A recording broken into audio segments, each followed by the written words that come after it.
Chers élèves du lycée de Paris, qui étaient là depuis vous n'êtes pas sans savoir que nous sommes en révision. J'étais venu pour quelques prestations en célébration à notre et à ses œuvres. Ils sont venus nous lire quelques extraits. Comme entrée en matière, j'aurais bien voulu qu'ils fassent ces extraits d'abord, avant maintenant dans la discussion. Écoute espagnol. D'abord, cela fait 2 ans que tu nous as quittés. Tant de choses se sont passées depuis. Abordant le thème de l'immigration et parlant de ton devoir, j'avais écrit Abani, rester, partir reste exceptionnel. Puis, les choses ont très vite changé et se sont accélérées. Tu as alors pu insérer entre partir et rester. Le mot, comme toujours. Ceci a donné à Barney, partir pour toujours reste exceptionnel. Ah oui, 8 années après la folie d'Amérique, de nouvelles destinations sont en vogue. C'était l'Italie d'abord et aujourd'hui, c'est l'Espagne.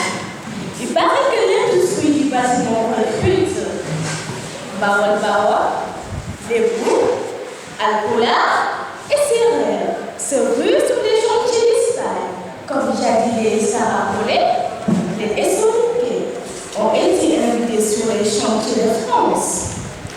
Les médias disent qu'ils vont à la recherche d'un Eldorado.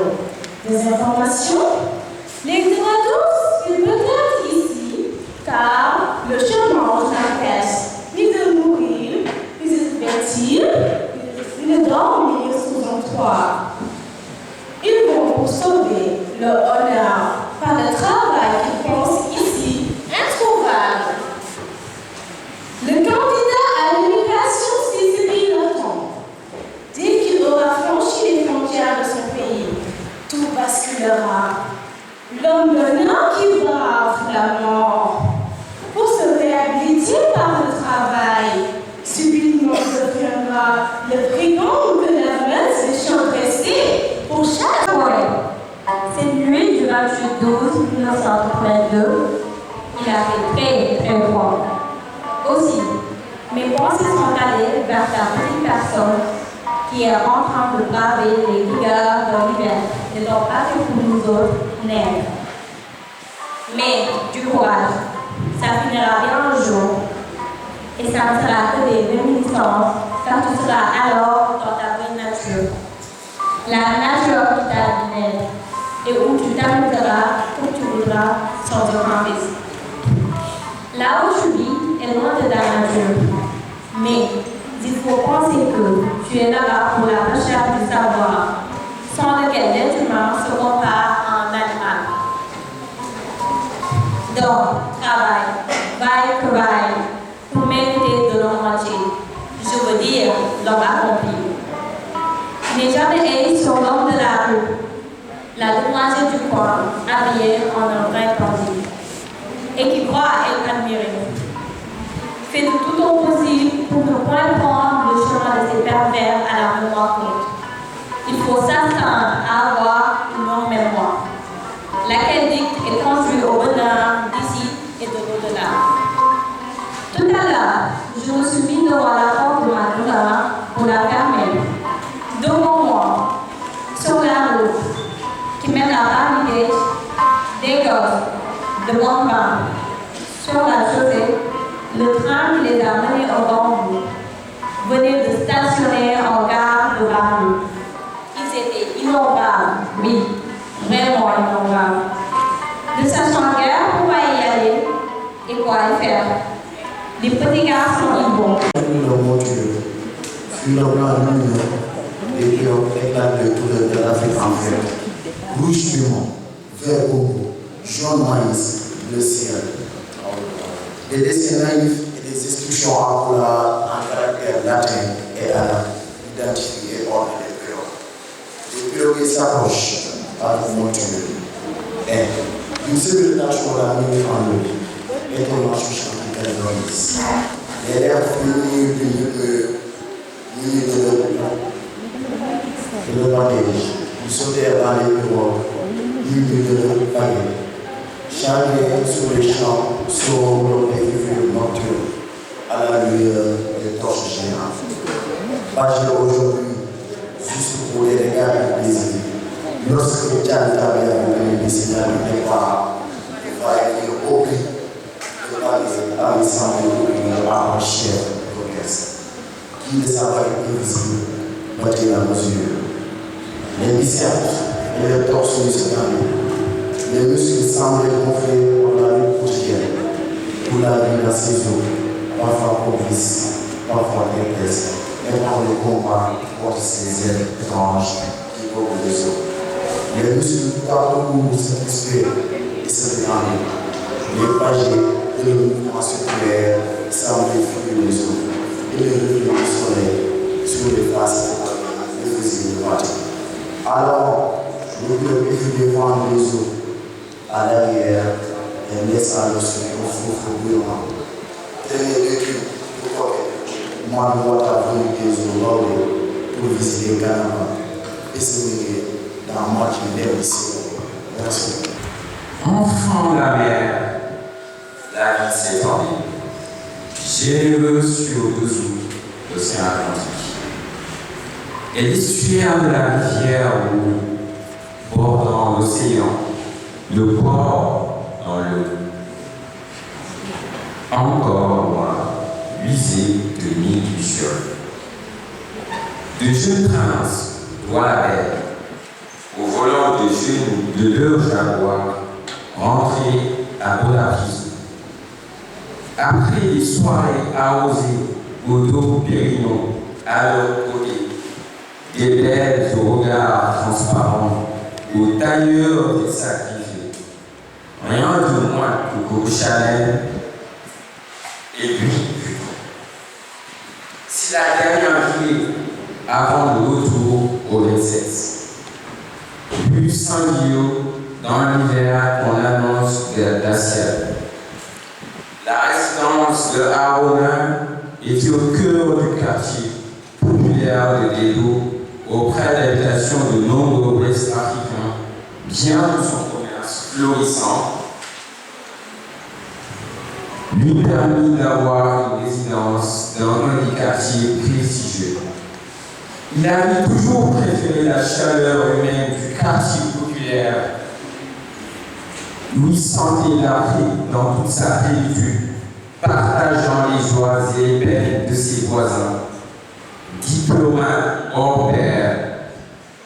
Monsieur le reconnaissant, colonel Louis, les représentants du conseil municipal, les collaborateurs du maire, Madame Sorda Bega et toute sa délégation, Madame Ahmadou Sambosek, chers élèves du lycée de Bani et les autres établissements ici présents, honorables invités, et tous en vos rangs et grades, je vous transmets mon salut. Certains écrivains choisissent la terre pour raconter leur personnage. D'autres choisissent le feu. Ahmadou Seck semble avoir choisi l'eau. Et ce choix n'est certainement pas anodin, car l'eau est l'un des rares éléments capables de porter simultanément la mémoire, le mouvement et le rêve. Elle conserve les traces du passé tout en ouvrant les chemins de l'avenir. Elle relie les hommes tout en les invitant au voyage. Elle est à la fois enracinement et miracle. C'est pourquoi, avant même d'entrer dans l'univers de Fergo, il est peut-être nécessaire de nous arrêter un instant sur cette fascination que les peuples entretiennent depuis toujours avec l'eau. Les premières civilisations sont nées sur ces rives. Les grandes épopées humaines se sont écrites le long des fleuves, des lagunes et des océans. L'eau nourrit les corps, mais elle nourrit aussi les imaginaires. Elle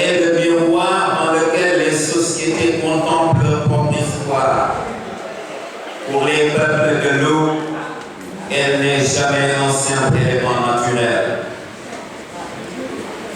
Elle devient une manière d'habiter le monde. Vivre auprès de l'eau, c'est apprendre que rien n'est figé. C'est comprendre que la vie est mouvement. Le fleuve ne s'arrête jamais. La marée ne demeure jamais au même endroit. Les vagues ne reproduisent jamais exactement le même dessin. L'eau enseigne ainsi une philosophie de l'existence fondée sur la transformation. Mais elle est également mémoire. Les fleuves traversent les générations. Ils voient naître les enfants, vieillir les anciens et disparaître les témoins d'une époque. Les hommes passent, l'eau demeure. Elle devient alors l'archive silencieuse des peuples. Cette dimension atteint une profondeur particulière au Sénégal, chez ces communautés dont l'histoire s'est écrite au rythme des marées, des courants et des traversées. Chez les Lébou, peuple façonné par l'Atlantique, la mer n'est jamais une simple étendue d'eau. Elle est une présence, une force nourricière qui donne le poisson, mais aussi une puissance mystérieuse qui commande le respect. Elle structure l'organisation sociale, rythme les saisons de la pêche et habite l'imaginaire collectif. Les récits traditionnels évoquent les rats, ces génies tutélaires qui peuplent les profondeurs marines et veillent sur l'équilibre entre les hommes et leur environnement. Dans cette vision du monde, la mer n'est pas seulement un espace économique, elle est un lieu sacré où dialoguent les vivants, les ancêtres et les forces invisibles. Plus au sud, dans le delta du Sado, les Nyomika ont développé une relation tout aussi singulière avec l'eau. Leur village semble flotter entre les bords, les mangroves et les bras de mer qui dessinent leur territoire. Ici, l'eau est la première route, le premier marché, la première école. Elle organise les échanges, relie les familles et construit l'identité collective. Mais elle demeure aussi le domaine de présence mystérieuse auquel les traditions accordent une place essentielle. Les génies des volons et les esprits des mangroves rappellent que la nature n'est jamais séparée du sacré. L'eau devient alors gardienne de la mémoire collective et médiatrice entre le monde visible et l'univers invisible. Chez les Tubalos du fleuve Sénégal, cette symbolique atteint une dimension presque initiatique.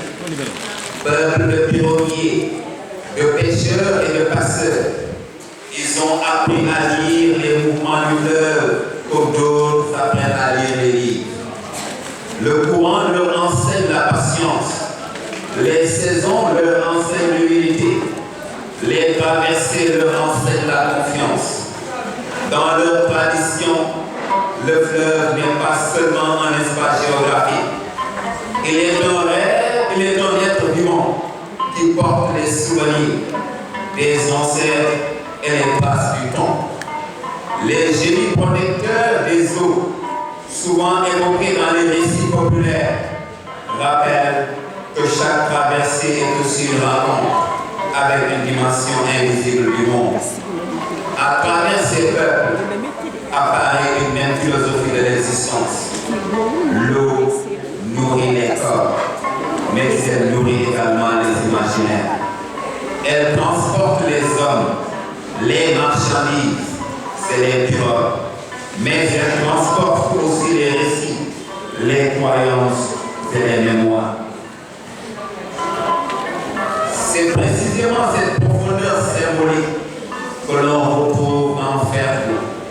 Chez Ahmadou Seck, l'eau ne sert pas de décor.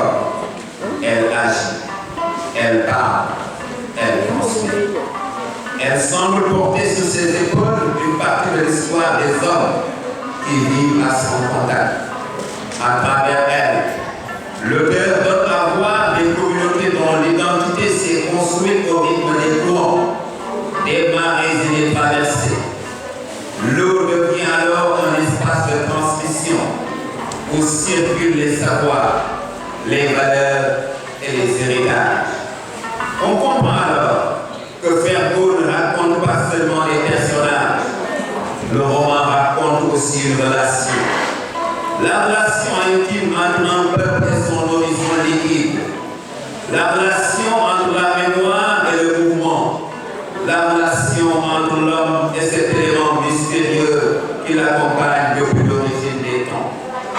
Et c'est sans doute la raison pour laquelle cette symbolique de l'eau traverse tant d'œuvres de la littérature africaine et sénégalaise.